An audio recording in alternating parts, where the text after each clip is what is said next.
Welcome to the Celebrate a Sister podcast. I'm your host, Emma Walkinshaw, author, body confidence coach, and founder of The Embodied Woman and 21 Minutes of Morning Magic. You'll also find me on the yoga mat hosting retreats here in Australia and internationally. Each week, I chat with incredible women around self-belief, body acceptance, and embracing who we are, especially in midlife. We share real stories, challenge outdated beauty standards, and grow together through honest conversations. I am so glad you are here. Enjoy. A big warm welcome to the Celebrate a Sister podcast. Today I'm joined by Laura Lee, and I am so excited for this conversation with Laura as I have been following her on Instagram. I absolutely love her account and I really love the information, education, knowledge, but also lightfulness and playfulness she shares on her account. But let me tell you about Laura. She is a psychologist and a sexologist with over 17 years experience in clinical practice and coaching. She is the director of Blue Space Psychology, where she provides individual psychology and sexual therapy.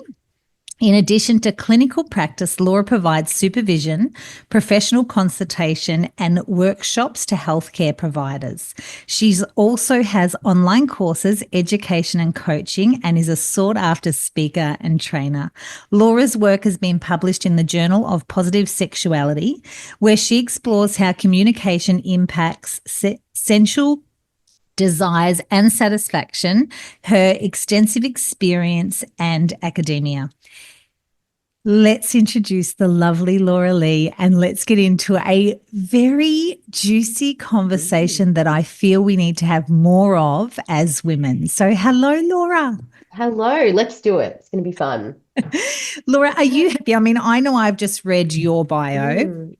Are you happy to share just a little bit more about how you help people and what you feel your ethos is maybe, or your energy or your vibe for people who have not seen your gorgeous Instagram account yet or heard you on other podcasts? Can you share with us a little bit more about who Laura Lee is? Yeah, absolutely.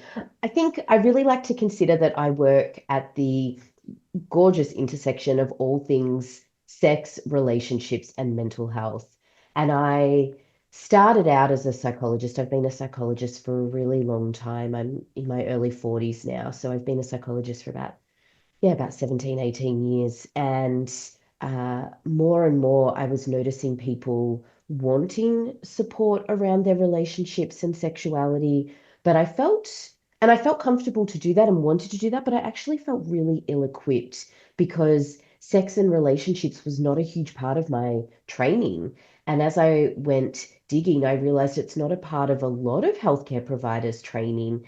And in fact, I will never forget the conversation with a friend of mine who's a GP who told me that sex was only covered in her training in like 1 2 hour lecture as part of her medical training. And that alarmed me and surprised me. And I went back and did a master's in sexual and reproductive health and psychosexual therapy because I knew I wanted to support people in this space and I wanted to feel really confident to do that. And now it's a huge focus of my work, supporting people in the journey of their sexuality, their sexual health, their sexual relationships, but also supporting healthcare providers to feel confident to do the same for their clients too. So that's a little bit more about my work. Wonderful and Mm, much needed. I mm, mean, it doesn't matter who you are, it have a huge role in our life, particularly our relationships with others. So mm, I think it's absolutely a value, and hence why I reached out to you to come on the podcast. mm, You know, I primarily work with women in midlife and particularly around body confidence and body acceptance. So I did want to ask, how does a mm. woman's relationship with her body in midlife impact her experience of intimacy and connection with her partner? Because our relationship with Mm. ourself, would it be fair to say, is one of the most important relationships we can have, but then how that plays out with our significant other. Yeah, absolutely. I mean, I do a lot of work in the body image space, and of course, I want to just define that, when I think about body image, which we all have, our body image is really the relationship we have with our body. It's all our thoughts, our feelings, our attitudes, our beliefs that we hold about our body that are changeable all the time. And I see this show up therapeutically for people in terms of concerns about attractiveness, about desirability, and of course, the world we live in at the moment is a breeding ground for comparison. You do not have to look far to find someone that you perceive is doing better than you in whatever capacity. So I see this show up for people with regards to sex and intimate relationships in a number of different ways. We know body image has a direct correlation with sexual satisfaction and sexual functioning. So people with poorer body image are less likely to initiate sex. They're also less likely, though, to experience sexual pleasure. There's a couple of reasons for this. Body image impacts all aspects of sexual functioning. It impacts our desire for sex. It impacts our sense of entitlement to pleasure, right? How we feel about our body in terms of whether we feel worthy and deserving of pleasure. It can interfere with arousal because people are often distracted by thoughts about their body, which is a huge part of the work that I do. And that can interfere with our ability to really be present in the moment. People with poorer body image are actually less likely to achieve orgasm. There's a direct relationship with orgasm.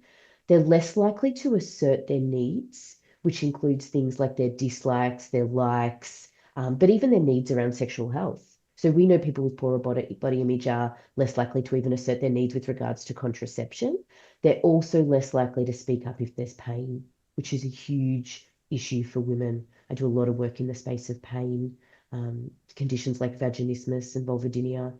Uh, the distraction piece is huge. We know people with body image concerns are more likely to be distracted with thoughts about their bodies, how their body looks, how their body smells, how their body tastes, which is going to interfere with pleasure, arousal, responsiveness, and of course, connection. So it's really hard to be in the moment if I'm distracted by how my body looks, uh, or how my body is being perceived by my partner. And finally, that the other point I would make on this is regards to genital self-image. So I do a lot of work with women who have a very poor relationship with their vulva, very concerned with how their vulva looks, smells, tastes, concerns with comparison, concerns with it being different to others or not, not normal. I hear this a lot. So there are a myriad of ways within which body image can show up, interfere with our access to pleasure, and then, of course, interfere with our sexual connection with our partner. All Mm. such valid Mm. points and very interesting because absolutely right. If you are distracted with all of those things, you're not in the present moment. And from what I know is joy lives in the present moment, Mm. connection is in the present moment. Mm. And when we talk about desire, can you share a little bit more about desire? Yeah. Because I Yeah. have heard you talk about desire before, and I Mm. would love you to share with everyone the premise of desire because I feel like it's a beautiful piece of the puzzle.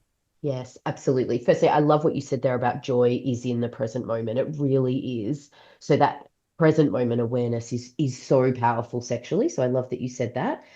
Yeah, so sexual desire and issues of sexual desire, by the way, are the number one reason people seek sex therapy. So it's a really common concern for people that I have low desire or mismatched desire with my partner. They are common concerns. Desire is essentially the combination of forces that lean me towards or away from wanting to have sex, right? So desire is our wish and our want and our drive for sex. So terms like libido or drive are kind of interchangeably used for desire. Desire is my want for sex. Now, people have often conceptualized desire for sex as something that just kind of strikes us, like, oh, I just kind of feel like it, or I'm having a sexy thought, or damn, I wish my partner was here because I kind of feel a bit horny. Like they're what people think of when they think of desire, this thing that kind of strikes us. And that is a type of desire known as spontaneous desire. We now know that desire can be experienced in other ways. And one of the other ways is something that we term responsive desire. Responsive desire is the kind of desire that shows up when it's got something to respond to, right? So this is what I hear from people a lot. They'll say to me, I never really think about sex. I feel like I could take it or leave it. I kind of feel like if I never did it again, it wouldn't bother me. It never even comes into my mind. But when I start to do the things that my body likes, I may be in the shower and noticing the water on my body and it's feeling really nice, or I'm cuddling my partner and we're naked and I notice their skin on mine, or I start to masturbate, I use a toy that my body really likes. And I start to experience arousal. Arousal is the physiological sexual response. So I start to experience sexy feelings in my body, arousal in my body, and that's when my desire turns up. That's when there's a want for sex. Like, oh yeah, I kind of feel like it now. So for a long time, we thought desire came before arousal. We now know it's often experienced the other way round, essentially.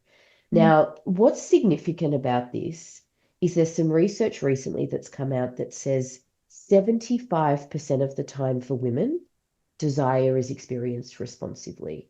So this is huge. This is huge. Women are often concerned, particularly if they've experienced desire spontaneously before, they're often concerned that something is wrong, something is broken. I've lost my libido, right? That's a common phrase I hear. I've lost my libido. My desire is gone. When actually, what we can take from this research is that maybe the way we experience our desire is changing. It's not gone. Our libido isn't gone. Maybe it's just more responsive than it used to be. And that percentage is huge. 75% of the time for women, desire is experienced responsively. And in fact, it's 45% of the time for men. So it's still a huge amount of the time for men as well. So what this tells us is that desire, our want for sex, maybe isn't going to be felt by us. It's not going to be accessed by us until it's got something to show up for, until it's got something to respond to, which is really powerful knowledge. Yes, Mm, something to show up for. That's yeah. beautiful. Mm, Speaking from my own experience, mm, I've been married to the same man. I've been in the same relationship for 26 years. mm, And of course, we've got grown-up children and we've gone through all different phases. I'll be 50 mm-hmm, next year. I'm now in menopause. mm-hmm, And for us, it's been like little cues or little touchstones. Like my husband knows I have what I call the perfect Sunday morning and yeah. he knows what that is. Mm-hmm, And we'll often, it might start on a Thursday where we'll start to talk about the perfect Sunday morning. mm, And we start to talk about it. And for us, it's like building, it's almost like the flirtation or the thought of mm, it. And then when Sunday comes, there's a look in each other's eye that, when we're at breakfast or when we're walking, there's a certain sequence, but it's about, I feel like in long-term relationship is sharing what these things are that you really enjoy. And it's not necessarily about the sex, it's the build up, yeah. it's setting the Yes. scene. Because I think back to that being present, being in touch with your body. We all live such busy lives and stress, and Mm-hmm, it's easy for other things to take priority. But speaking from my own relationship, what's been important for us is that physical connection and sex has been a massive pillar of our yeah. relationship Yes. in terms of, sometimes we'll get really cranky with each other. One of us will say, we actually just need to have sex. Like, Mm, what is all this? mm-hmm, Like that is, for us, and then we'll laugh, yeah. but often that's what it is. Yes, absolutely. You're touching on a couple of really important points there. What you're describing that Thursday to Sunday journey is a beautiful example of keeping our sexuality, our eroticism, our erotic connection on a simmer.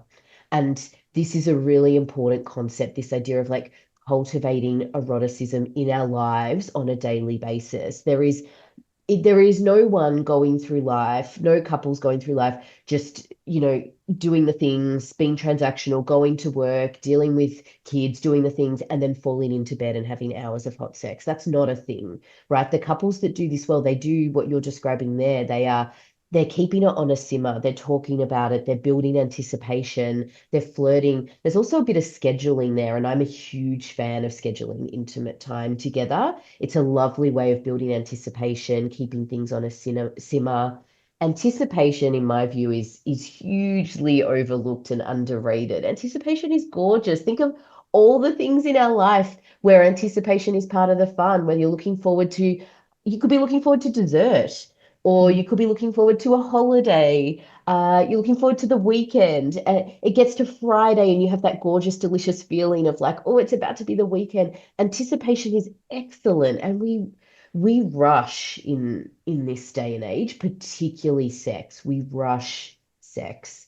And Yeah. this what you've described there is this beautiful slowness, simmering anticipation that is going to create an environment, as we were just talking about there, you're going to create an environment where your desire has something to show up for. Yeah. There's lots to want about what you just described there. Yeah. Mm. Otherwise, then it just becomes hard and fast, like you've ticked a box or Yeah, you've ripped, you've ripped the band or you've itched the scratch the yeah. itch. But Oh it's yes, not, yeah, yeah, but it's not being that super connected, intense that lingers for a couple of days later. yeah, Like I yeah, love when there's been some intentionality put into it and some yeah, real connection, and it's not being kind of hard and fast and great. Like it's been more like a, I don't want to say like a roast dinner as opposed to like, yes. a fast food. I don't know how you say it, but Yeah. Oh no, like it's, absolutely. And the sex available to us, if I'm going to want it, it has to be something worth wanting. So yeah. if the sex available to me is routine, boring, uncomfortable, I mean, God forbid, pain, unwanted pain, if I feel disconnected from my partner, if I don't feel like, if I don't like my chances of orgasm, whatever it is that's important to me, if the sex available to me doesn't offer those things, and then people are coming to me talking about low desire, I kind of say to them, if that's the sex you're describing to me, like I love sex, but I wouldn't want that sex either. Like Mm. there isn't a desire problem if the sex available to us isn't meeting some of those core needs, whatever those needs are for each of us.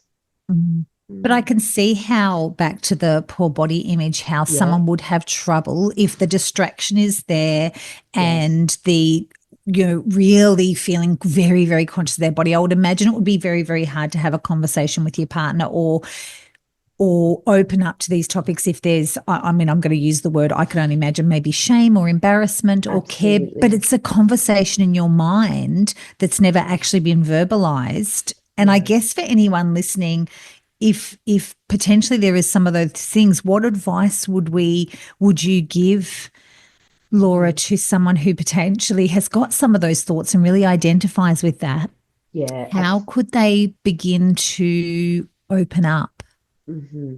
Yeah, you make an excellent point. If someone is struggling with their body image in sex, and then sex is feeling uh, maybe really stressful, Mm, shame-filled, anxiety-inducing, maybe sad, maybe mm, embarrassing, then I kind of go, I wouldn't want that sex either. Like that sounds like something I would avoid as well if sex has become a breeding ground for those kinds of emotions.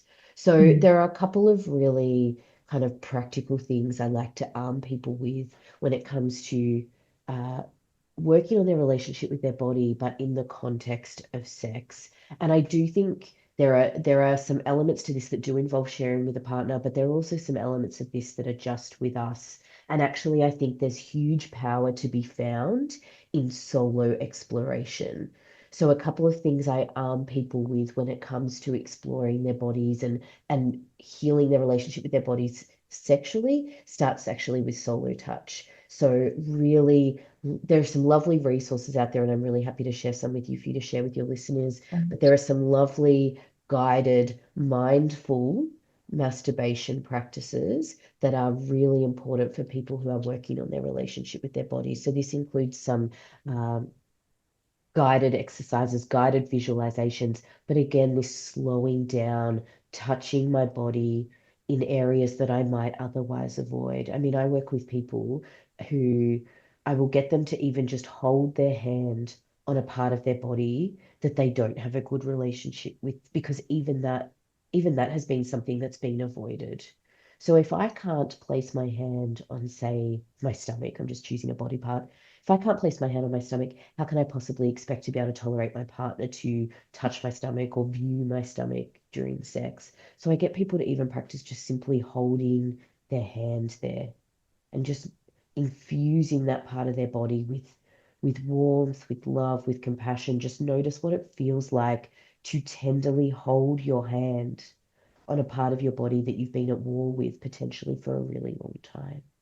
So even just starting there is really healing, working up towards things like um, masturbating in front of a mirror, which most of us have never done. Masturbating in front with a partner actually is a huge, can be a huge game changer for couples. So we call this mutual masturbation. This is the idea of masturbating with my partner. They might be watching, they might not. You can do it under the covers, you can do it with the lights off. But the practice here is being sexual with my body in the presence of another. So Mm. these are some lovely introductory activities where I'm in relationship with my own body. I'm mindfully connected with my own body, sometimes on my own, sometimes with my partner, but practicing this slowness and this present moment awareness that you talked about before. Mm. What a beautiful way to build that relationship with yourself Mm, again and open up conversation with your partner, even yes, what you like and what you don't like in real time. yes, absolutely, which is so Mm. powerful, particularly because as I shared earlier, because we know people with body image difficulties are less likely to put words to their desires, they are less likely to assert themselves, initiate sex, wait for the sufficient level of arousal. All of those things are really interfering for people. And by the way, I don't know if you know this, but people, in terms of sufficient level of arousal to achieve orgasm, we know that women or people with vulvas need on average, so many are more than this, on average, 20 to 40 minutes of consistent stimulation to achieve enough arousal to have any hope of an orgasm. Oh, I So didn't know that. yeah, so for men, for people with penises, it's 5 to 7 minutes. For women, it's 20 to 40 minutes. And I do a lot of work with women who experience a lot of difficulty receiving for that long. There's a lot of orgasm pressure I work with. And I've had my own experience of that. I can think of many times in my own life where I have deprioritized my own orgasm, said I didn't really care if I had an orgasm or not, even though I would have quite liked one, or have faked it, right? Because the thought of tolerating just receiving pleasure for 20 to 40 minutes felt too much. I felt like I'm annoying, I'm taking too long, I'm a burden, they're bored down there, they're getting annoyed with me, all of these things in my head that just made it not tolerable to receive pleasure for that long. And if I add in there distracting thoughts about how my body looks or what my body's doing or what my partner's thinking about my body, you can imagine how that just becomes intolerable for 20 to 40 minutes. This is Mm. why this ability to kind of be quite mindful, kind of quite present in our body.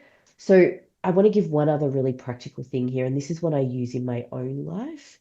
If I notice a distracting thought come into my mind about my body, a negative thought about my body, bring your attention instead to a neutral or pleasant sensation. So we're shifting here from how does my body look or be perceived to how does my body feel. So an example is if I notice an intrusive thought about, oh, how does my stomach look in this position?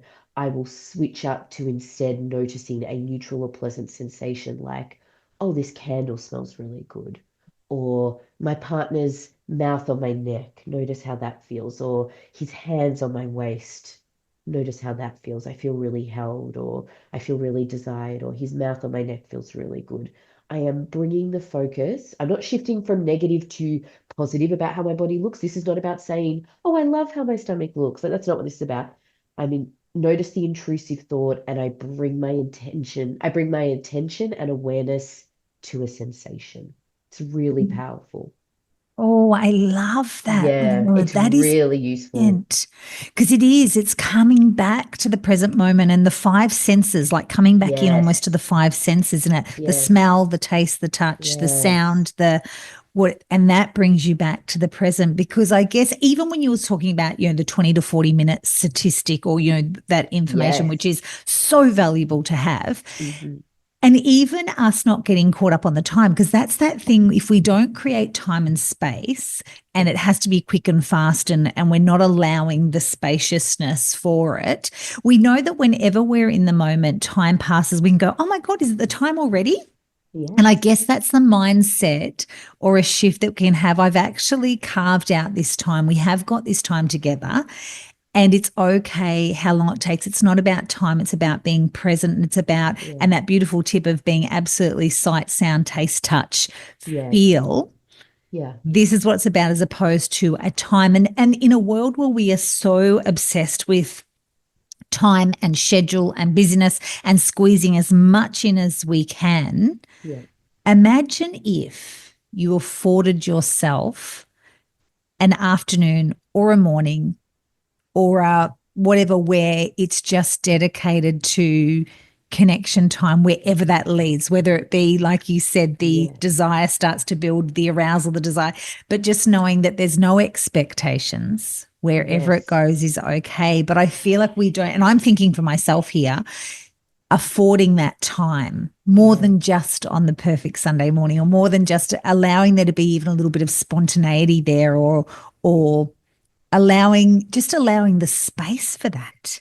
Absolutely. You know, there's a fantastic research study that was published in a book called Magnificent Sex. The research was done by Peggy Kleinplatz and A. Dana Menard, and this really huge study into what makes magnificent sex. And the number one thing they found for the couples who reported having magnificent sex was this overt, intentional prioritization of their sexual connection. You know, couples talked about, you know what, we didn't just watch another episode on Netflix. Like we didn't just go, yeah, let's just watch another one. We went, you know what, actually, no, we're going to stop here and go and spend time together. It was the couples that went, you know, sometimes we didn't cook a nutritious dinner and instead we spent time together, or we let the housework slip, or whatever it was. They very intentionally said to each other, we are committed to nurturing this part of our relationship.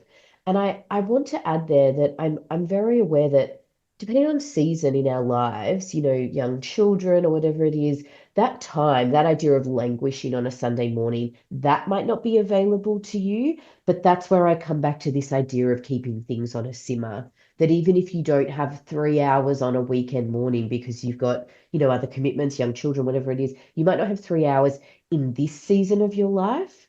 This is about how do we take moments, keep things on a simmer so that when we're through this season, we've got something to come back to. So, yeah, you might not have the 3 hours, but I bet you do have one less episode of a TV show you could watch, or you know what, you could forego the dishes right now to go and have a shower together or something like Yeah. that. Yeah. Or you Yeah. can not be on Instagram scrolling. Yes, absolutely. Like Yeah, I'm absolutely. sure. Yeah. But it is having that intention, I guess, that Yes. conversation with your partner about what are we both committed to here, Yeah.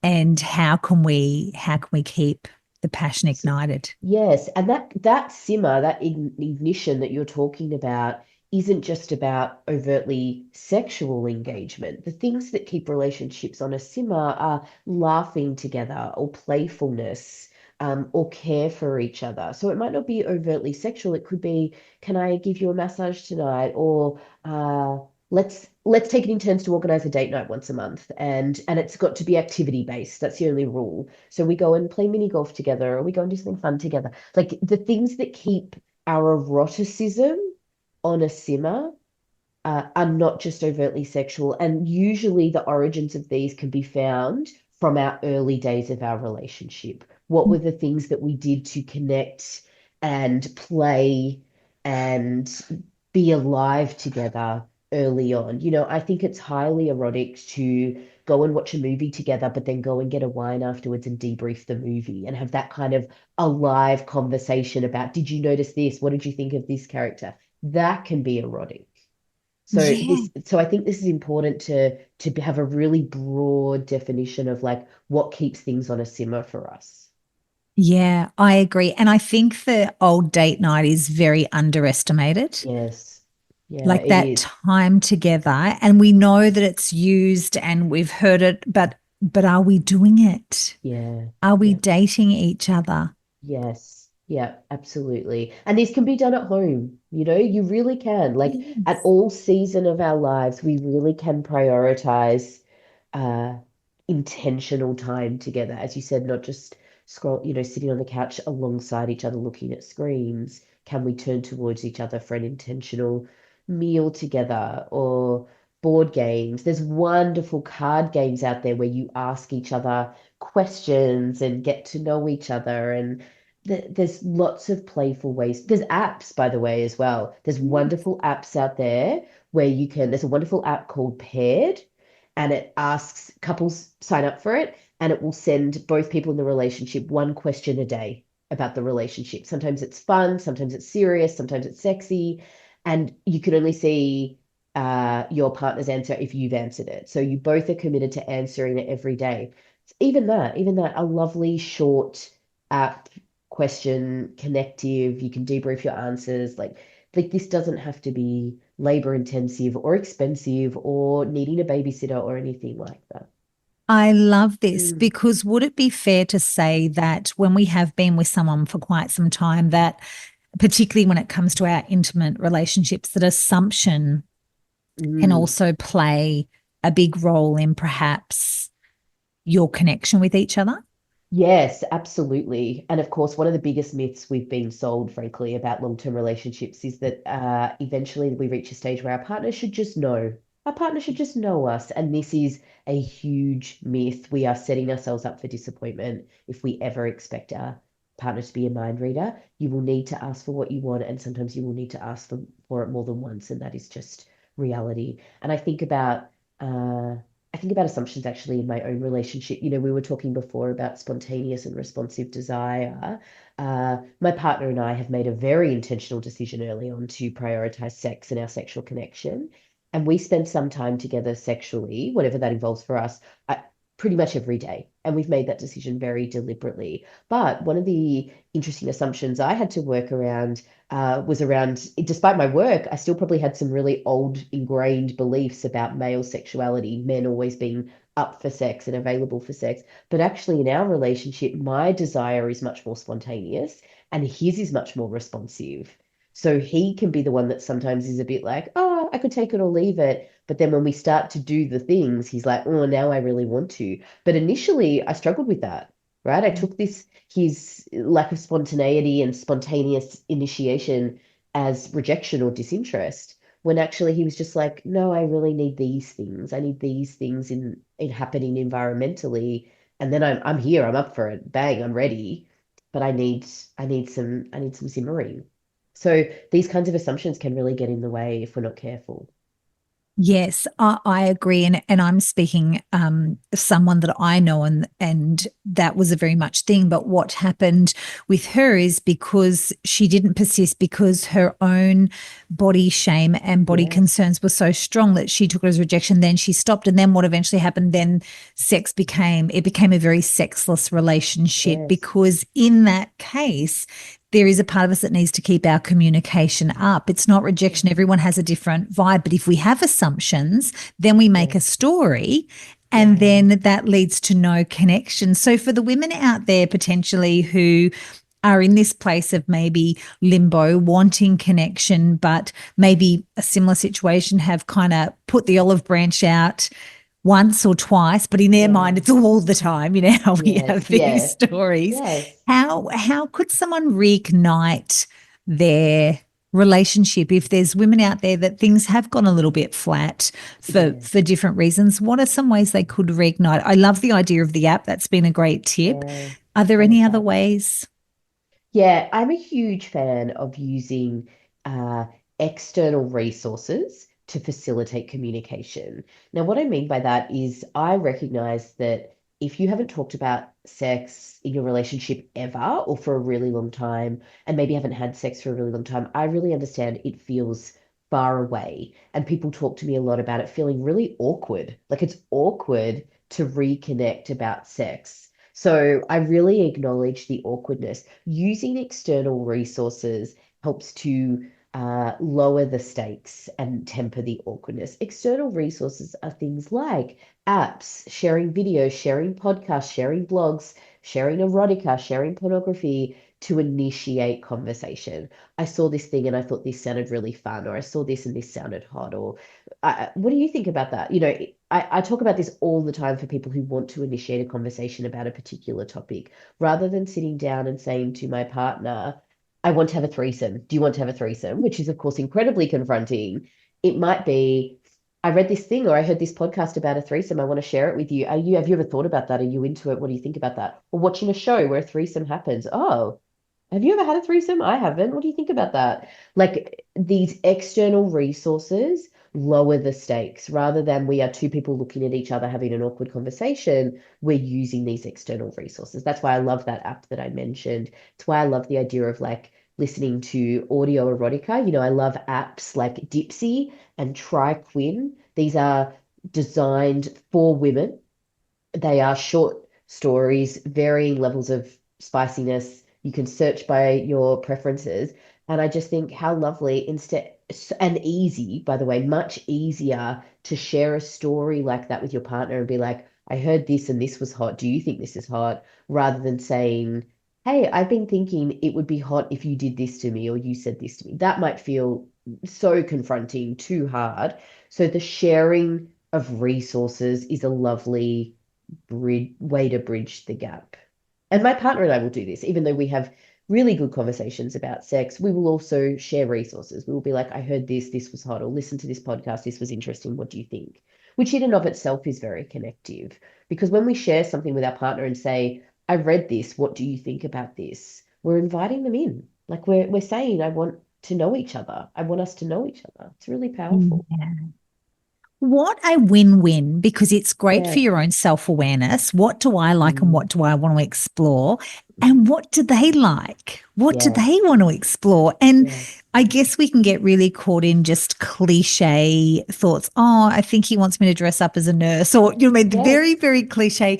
But Yeah. how many of us have actually taken time to go a little bit deeper with your partner and actually explore what they like and what they don't like, but mostly for yourself? Yes. Isn't it our birthright to be as joyful and experience as much, what would we say, ecstasy or the Yes. orgasm of life? Isn't that our birthright to actually Yes. enjoy all facets of our life? Absolutely. It is pleasure. Pleasure absolutely is our birthright. And I would say in the current climate that we are living in a time of course, a lot of stress, a lot of uncertainty, a lot of, obviously geopolitical crises. And it's a frightening time for a lot of people. Pleasure is inherently political in that way. And what I mean by that is pleasure is the most kind of radical, most political act that we can take to say, I still show up for this. I still show up for my life and for this world, and I'm still going to take this pleasure. It is crucial for our mental and physical well-being.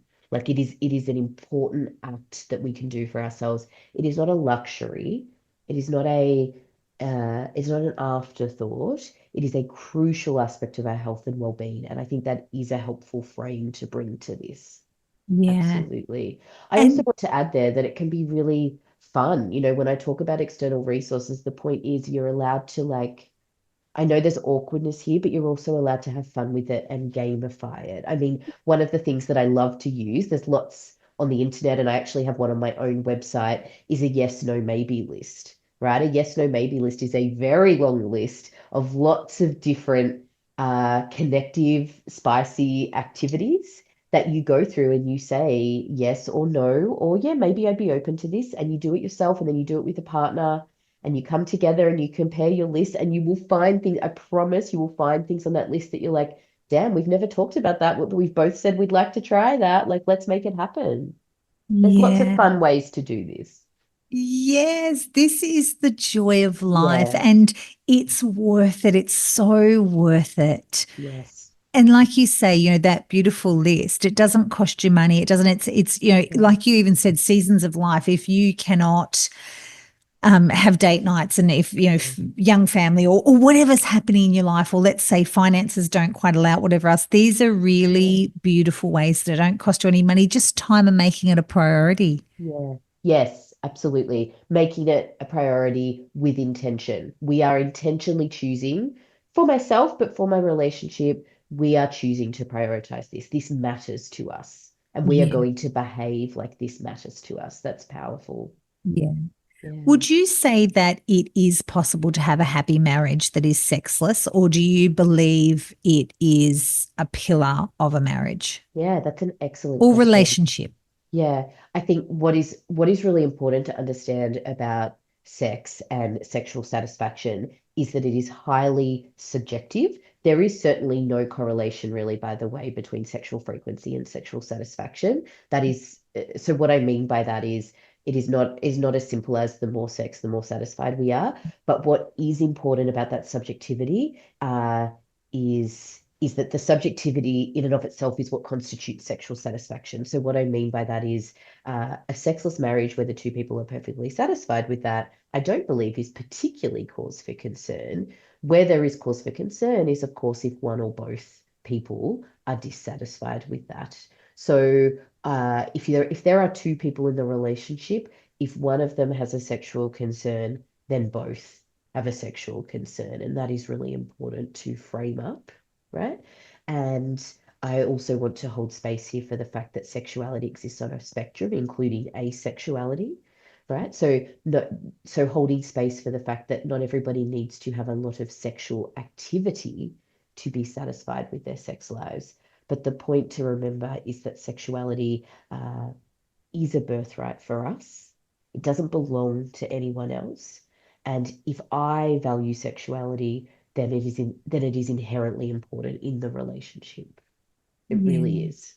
Yeah, beautiful point. Well said. Yes.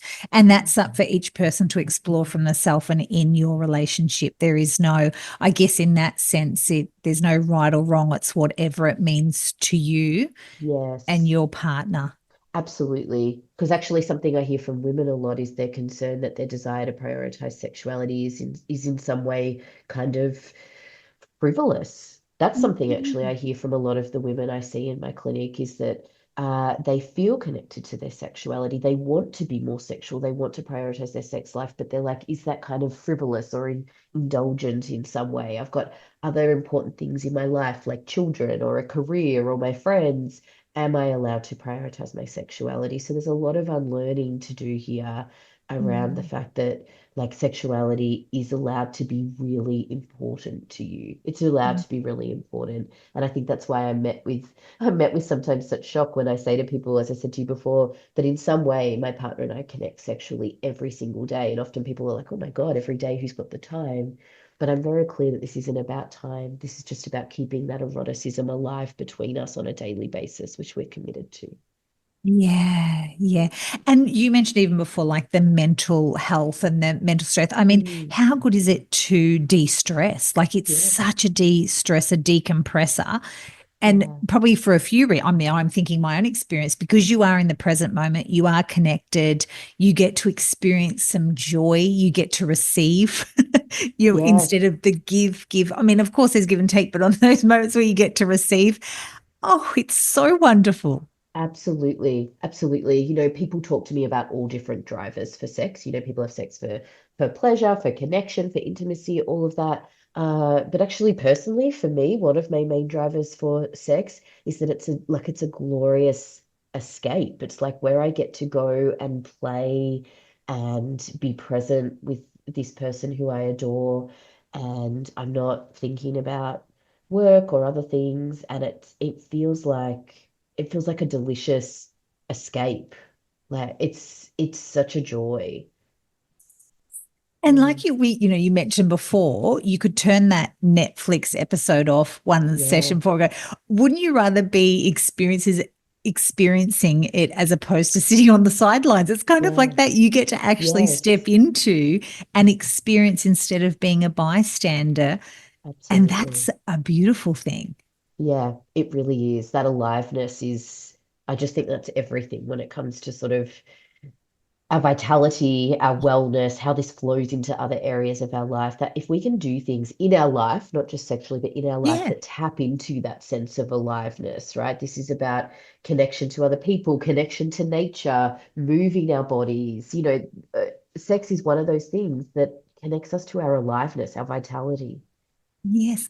I Yes, love that, Laura. I love that yes, word aliveness. And yes, I love when you likewise. have an experience of aliveness. Yes, likewise, very much, very Yeah. much. And I'm quite intentional about that in my own life and really love supporting my clients to prioritize the same for them. So many people are, of course, not touching on those moments. We're just moving through the world. We're stressed, we're busy, we're working, we're cold, if Yeah. depending on where you are in the world at the moment. And we're just doing the things. Yeah, And we've got a checklist, we've got a to-do yes, list, and we have done good if we get to the end of it. If we didn't, we've yeah, done. yes. I do love the whole feeling alive and the Mm, whole rapture of life, our birthright. It is yes, just such a beautiful way to connect with our partner and ourselves.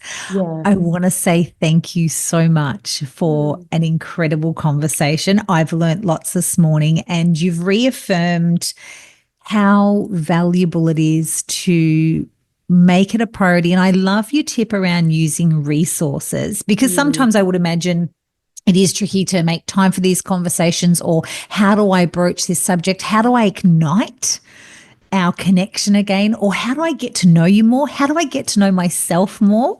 This is yes, wonderful. So, Laura, are you happy to share with me those links to a couple of resources? Also, your yes. website with your list, that would be Hmm. wonderful. And where can Absolutely. people find you, please? And I will put all the links in the show notes and what you've got available on your website. And I know you've got an online course and you've got some great Yes. offerings that can Yeah. be a great start for people. Could you please share? And then I will put them in the show notes. Absolutely. And likewise, this has been such a lovely conversation. I feel like we've covered lots of different things. Hopefully, it's felt really practical for people. And if anything has resonated for people, I would love to hear from you. I do have a range of resources on my website, and I am very passionate about making this information accessible to people because, of course, therapy is not accessible or suitable for everyone. So I even have an online subscription, like a membership program where people can access me and my resources from just $5 a month. So I'm very passionate about doing that. People can find me at my website, which is lauralee.com.au, and they can also find me on Instagram at Laura Lee Sexology. Wonderful. And definitely follow Laura and check out our website. Some Thanks, Emma. great, great information. Thank you, Laura. Thank It's you. been an absolute pleasure, my love. Thank you. Thanks. Thank you, Emma. Thank you for having me. Empower your midlife. Hello, beautiful. Are you navigating this time of life but craving more calm, confidence, and connection with your body? I've created a 3-day course designed just for women like you and I. With simple mindset shifts, soothing meditations, and gentle yoga, you'll feel more grounded and less stressed and deeply empowered. It's time to embrace this chapter of life with a little more self-love and ease. There's a link in the show notes. Join me.